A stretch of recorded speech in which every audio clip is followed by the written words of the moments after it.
Print media electronic media సోదరులతో 1-to-1 press కాన్ఫరెన్స్లో పాల్గొని నెల్లూరు జిల్లాలో జరిగేటటువంటి ఎన్నికల సమరానికి కాంగ్రెస్ పార్టీ అభ్యర్థిగా రాజుగారు తన అభిప్రాయాల్ని గతంలో కలెక్టర్గా పనిచేసిన అనుభవం ఉన్నటువంటి మన రాజుగారు ఈ జిల్లాకి ఏం అవసరం, అలాగే కాంగ్రెస్ పార్టీలో గత 12 సంవత్సరాలుగా పనిచేస్తూ రాహుల్ గాంధీ గారికి అండగా, కాంగ్రెస్ పార్టీ సోనియా గాంధీకి దగ్గరగా అన్ని రాష్ట్రాల్లో కాంగ్రెస్ పార్టీ ఒక్క విజయానికి కృషి చేసినటువంటి అనుభవం ఉన్న రాజుగారు ఈరోజు మన జిల్లాలో నెల్లూరు పార్లమెంటు స్థానానికి పోటీ చేయడం, నా ఆహ్వానం మేరకు, నా రిక్వెస్ట్ మేరకు నెల్లూరు జిల్లా కాంగ్రెస్ కమిటీ అందరం కూడా ఈ జిల్లాలో ఉన్న అనుబంధంతో ఈ జిల్లాలో ఉన్న వ్యక్తులక ఎన్నో ఉద్యమాలకి శ్రీకారం చుట్టినటువంటి వ్యక్తి ఆయన. మీ అందరూ కూడా తెలుసు, గతంలో కూడా చెప్పారు. ఈరోజు మీ ప్రింట్ మీడియా సోదరులు కూడా, ఎలక్ట్రానిక్ మీడియా సోదరులు కూడా మీరు ఏదన్నా అడగదలుచుకున్నా పార్లమెంట్ జరుగుతున్నటువంటి అభ్యర్థుల విషయం, వైసీపీ అభ్యర్థి, తెలుగుదేశం పార్టీ అభ్యర్థి పార్లమెంట్ వరకు మనం మాట్లాడుకుంటే దొందుందే. ఎందువల్లంటే రాజకీయాల మీద సేవ చేయాలనే ఆలోచన లేనటువంటి వ్యక్తులు దాని వ్యక్తిగతంగా నేను విమర్శించడం కాదు, కానీ ఇది ప్రజలకు తెలియజెప్పాల్సిన అవసరం ఎంతైనా ఉంది. ప్రజా సేవ చేయాలన్నా, జిల్లా అభివృద్ధి చెందాలన్నా అవగాహన ఉండాలి. కేవలం ధనంతో రాజకీయాలు చేయాలి అని ఇద్దరు గతంలో వైసీపీ పార్టీ ఉన్న అభ్యర్థి వైసీపీలో ఉన్నాడు, వైసీపీ అభ్యర్థి, ఇప్పుడు తెలుగుదేశం పార్టీ అభ్యర్థి వైసీపీ అభ్యర్థి రాజ్యసభ సభ్యులుగా ఉన్నాడు మొన్నటి. వీళ్ళందరికీ క్వాలిఫికేషన్ ఏంటంటే మనీ. మరొకటి కాదు. ప్రజలు గమనించాలి. ప్రజలు ఎవరికి ఓటేస్తే మనకు న్యాయం జరుగుతుంది. ప్రజల చేతిలో ఒక వజ్రాయుధం ఉంది, ఓటు అనే వజ్రాయుధం. దాన్ని ఉపయోగించి పనిచేసేటటువంటి వ్యక్తి, పేదవాడి కోసం అవగాహన ఉండే వ్యక్తులకి ఓటేస్తే మేలు జరుగుతుందే. ఈరోజు ఏ పార్టీలో ఉంటారో కూడా చెప్పలేనటువంటి వ్యక్తులు. కాంగ్రెస్ పార్టీలో చంద్రబాబు కాంగ్రెస్ పార్టీలో ఓనామల దిద్దిన వ్యక్తి, జగన్మోహన్ రెడ్డికి కాంగ్రెస్ పార్టీ పెట్టింది. వీళ్ళందరూ టోటల్గా చూసుకుంటే కాంగ్రెస్ పార్టీ వారే, అది మర్చిపోతున్నారు. జాతీయ పార్టీ అయిన కాంగ్రెస్ పార్టీ ఎన్నో ఉద్యమాలకి, సంక్షేమానికి మారిపోయారు కాంగ్రెస్ పార్టీ. కాంగ్రెస్ పార్టీ ఎప్పుడు కూడా పడి లేచే కెరటం తప్ప పడిపోయే కెరటం కాదని నేను తెలియజేస్తున్నాను. ప్రాంతీయ పార్టీలు ఒక్కసారి పడితే కోలుకోవడం కష్టం. ప్రజలు తెలుసుకోవాల్సిన అవసరం ఉంది జిల్లాలో ప్రత్యేకంగా.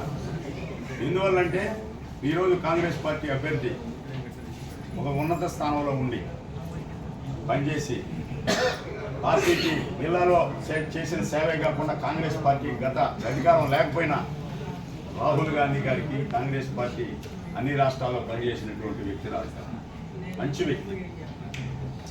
అటువంటి వ్యక్తి ఇప్పుడుండే అభ్యర్థులతో పోల్చుకుంటే అభివృద్ధి అంటే ఏంటి, ఏం చేస్తే అభివృద్ధి కనబడుతుంది, ఏ విధంగా ఆలోచన చేస్తే ఈ జిల్లా ఒక అభివృద్ధిని, సంక్షేమాన్ని ఇవ్వగలము అనే ఆలోచన శక్తి ఉండేటటువంటి వ్యక్తి, ఐఏఎస్ ఆఫీసర్గా చేసినటువంటి వ్యక్తి, 4 సంవత్సరాలు తన సర్వీస్ను వదులుకొని కాంగ్రెస్ పార్టీ కోసం పనిచేసినటువంటి వ్యక్తి. ఆయనకి అన్ని అర్హతలు ఉన్నాయి.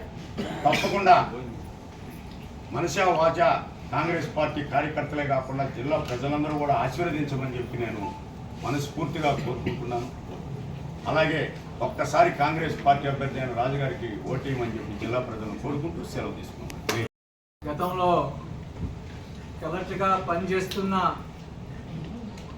టైంలో ప్రజా కలెక్టర్గా పిలువబడి నెల్లూరు ప్రజల ఆదరాభిమానాలని పొంది ఈనాడు కాంగ్రెస్ పార్టీ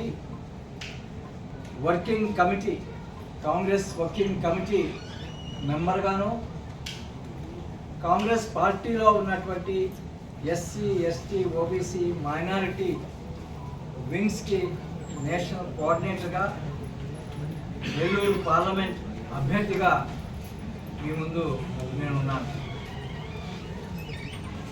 ఈనాడు ఇండియా అలయన్స్లో భాగస్వాములైనటువంటి వామపక్షాలతో కలిసి ఆంధ్రప్రదేశ్లో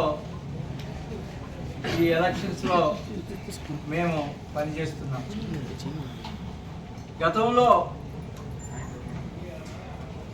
కేంద్ర స్థాయిలో 2004 నుంచి 2014 వరకు భారతదేశాన్ని పాలించినటువంటి అప్పటి యూపీఏ ప్రభుత్వంలో మొదటి టర్మ్లో వామపక్షాలు కాంగ్రెస్తో పాటు పనిచేశాయి. వామపక్షాలు ఆ టైంలో కాంగ్రెస్ పార్టీకి ఒక కామన్ మినిమం ప్రోగ్రామ్ అనేది ఇవ్వడం జరిగింది. ఆ కామన్ మినిమం ప్రోగ్రాంలో పేద ప్రజల అంశాల మీద అనేక విధి విధానాలు చట్టాల గురించి ప్రస్తావన చేయడం జరిగింది. అయితే ఆ కామన్ మినిమం ప్రోగ్రాంలో ఉన్నటువంటి అంశాల మీద పనిచేసేందుకు అప్పుడు జాతీయ సలహా మండలి అనేది కేంద్ర ప్రభుత్వంలో సోనియా గాంధీ గారి అధ్యక్షన ఏర్పాటైంది. అటువంటి జాతీయ సలహా మండలిలో నాకు పనిచేసే అవకాశం కలిగింది. వామపక్షాల యొక్క వారు సూచించినటువంటి విధి విధానాలు, దేశానికి కావలసిన చట్టాలు, మరి కాంగ్రెస్ పార్టీ ప్రజలకు ఇచ్చినటువంటి హామీల మేరకు సోనియా గాంధీ గారి ఆధ్వర్యంన అనేక విధానాలు, చట్టాల రూపకల్పనలో నాకు ఒక స్పేస్ దొరికినందుకు, భాగస్వామ్యం దొరికినందుకు ఎంతో సంతోషిస్తున్నాను. ఆ జాతీయ సలహా మండలి నుంచే రైట్స్ బేస్డ్ లెజిస్లేషన్స్ అని పేదలకి కొన్ని హక్కులు ఇస్తూ, ఆ హక్కులకి చట్టబద్ధత ఇస్తూ వారి అభివృద్ధిని కాంక్షించేటువంటి అనేక చట్టాలు తీసుకొని రావడం జరిగింది.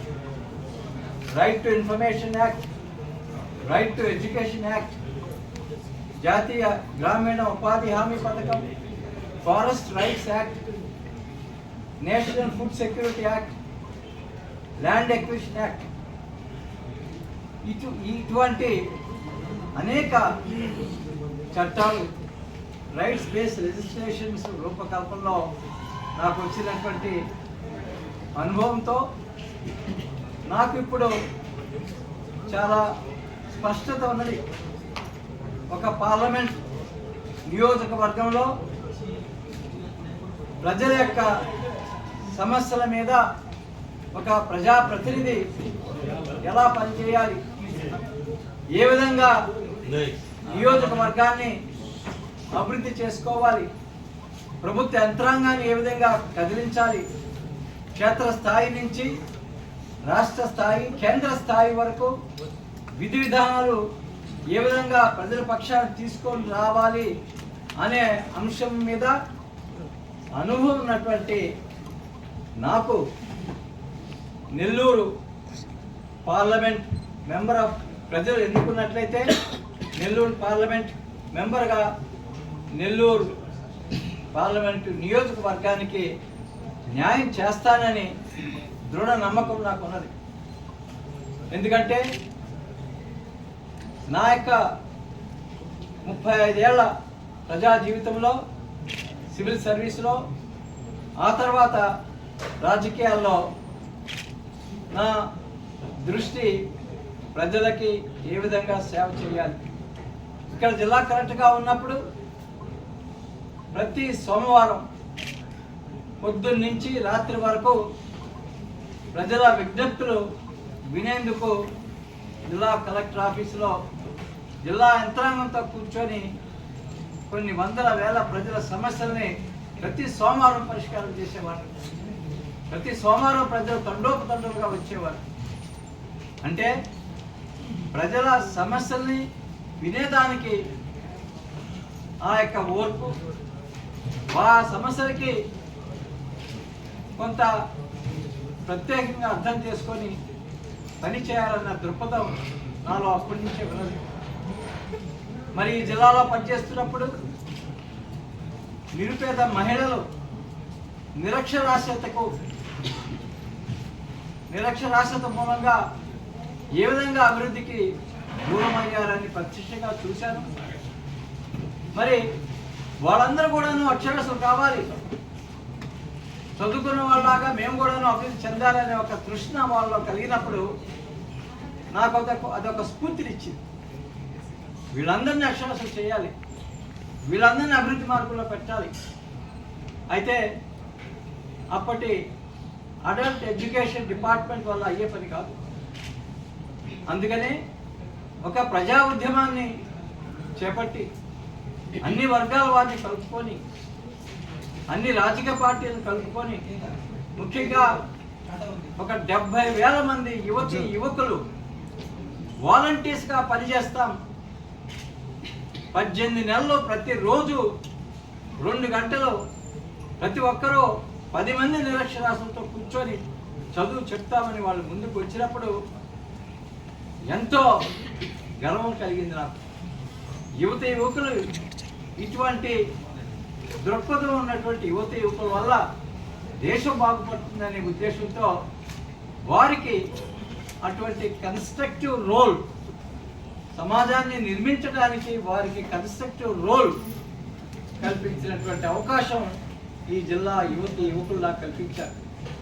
అందుకే ఈ జిల్లాలో ఉన్నటువంటి యువకులకి నేను అభ్యర్థిస్తున్నాను, మీలో ఉన్న పొటెన్షియల్ నాకు తెలుసు. మీరు సమాజాన్ని ఏ విధంగా నిర్మించుకోవాలి, ఏ విధంగా మంచి 11:30 గంటలకి అంబేద్కర్ స్టాచ్యూ, ఆనాడు అంబేద్కర్ శత జయంతి ఉత్సవాల సందర్భంగా అప్పటి ముఖ్యమంత్రి జనార్దన్ రెడ్డి గారితో పాటు ఆ స్టాచ్యూని జిల్లా కలెక్టర్గా ఆవిష్కరించే అవకాశం నాకు దొరికింది. ఆ స్టాచ్యూ నుంచే ఒక ర్యాలీగా రేపు 10ంటికి బయలుదేరి 11:30కి నామినేషన్ ఫైల్ చేస్తున్నాను.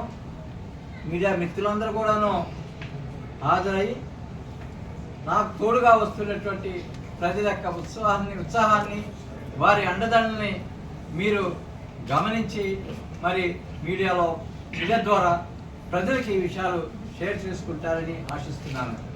మరి మెంబర్ ఆఫ్ పార్లమెంట్ అయితే ఏం చేస్తారు? మెంబర్ ఆఫ్ పార్లమెంట్గా ప్రయారిటీ, విద్యకి ప్రయారిటీ ఇవ్వాల్సిన అవసరం ఉన్నది, ముఖ్యంగా ఈ పార్లమెంట్ కాన్స్టిట్యున్సీలో. ఆనాడు ఈ జిల్లాలో పనిచేస్తున్నప్పుడు ఆ విఆర్ కాలేజ్ మీదుగా వెళ్తున్నప్పుడు ఎంతో ఒక పాజిటివ్ ఫీలింగ్ వచ్చేది. ఈ కాలేజీ నుంచే ఎంతోమంది విద్యార్థులు సమాజంలో బయటకు వచ్చి చాలా మంచి భవిష్యత్తుని తీర్చిదిద్దుకున్నారు. విఆర్ కాలేజీ ఎంతో సేవలు అందించింది. అప్పటి ప్రధానమంత్రి పిసి అలెగ్జాండర్ కూడాను ఈ విఆర్ కాలేజీలో పనిచేసేవారు. అంత నేపథ్యం ఉన్నటువంటి విఆర్ కాలేజీ ఈనాడు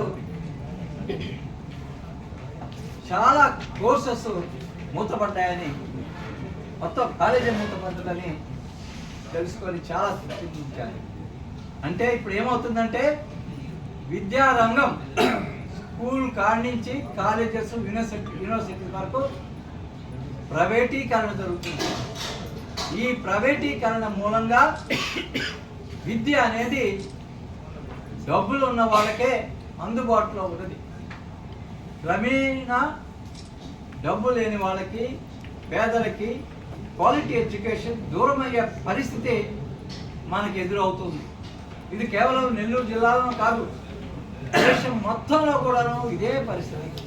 ప్రైవేట్ యూనివర్సిటీలు వస్తున్నాయి, గవర్నమెంట్ కాలేజెస్ రద్దవుతున్నాయి, గవర్నమెంట్ కాలేజెస్లో పోస్టులు ఫిలప్ కావడం లేదు, యూనివర్సిటీస్లో పోస్టులు ఫిలప్ కావడం లేదు.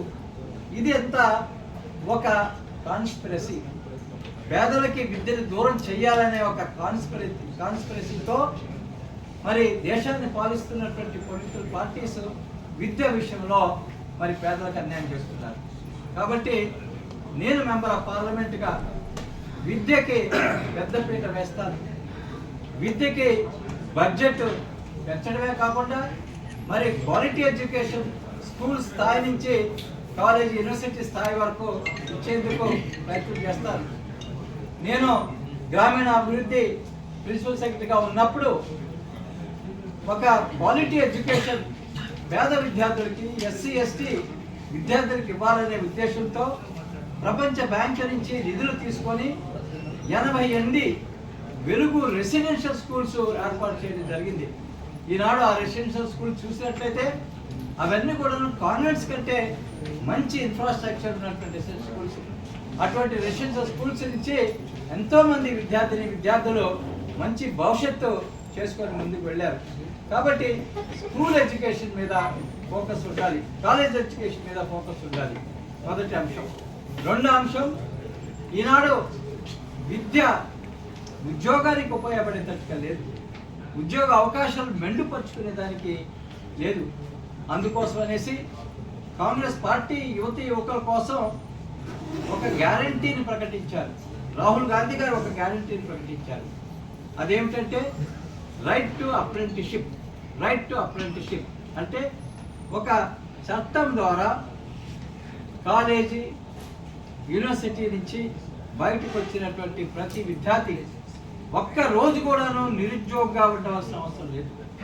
వెంటనే నెక్స్ట్ డేనే చట్టం ద్వారా వారికి వచ్చినటువంటి తర్వాత చివరగా ఈ మన దేశంలో మన దేశానికి పట్టి పీడిస్తున్నటువంటి సమస్య నిరుద్యోగ సమస్య.